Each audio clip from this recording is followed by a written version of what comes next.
going to show you how to save, download, and upload sketches created using the K2P treatment plant sketcher tool. So let's say you're working on a sketch of a wastewater treatment plant.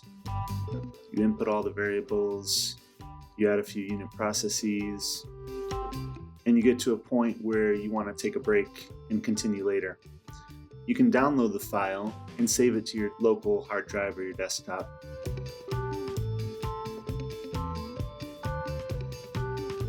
The file it creates is called a JSON file. You don't need to be able to open this file, but the next time that you pull up the Sketcher tool, what you want to do is click Import, choose the file, navigate to the location where you saved that file on your computer, and then open.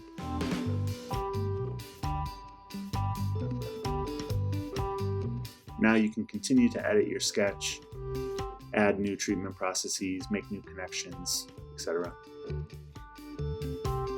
So when a sketch is complete, you can publish it to the online data portal.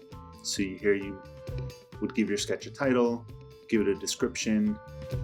A good keyword to put here would be sketch, and then save. This action saves your sketch to the online database that's part of the waterpathogens.org website. So if you go to that website, you click on Data Sets, you'll see your new sketch appear. If you click on that, you can see there's a file associated with this data resource called the name that you gave your new sketch.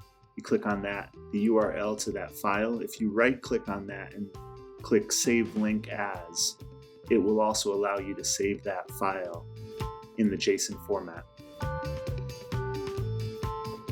So therefore, the next time you pull up the Sketcher tool, you can import and choose that file, and it'll bring up the sketch that you had published from the data portal.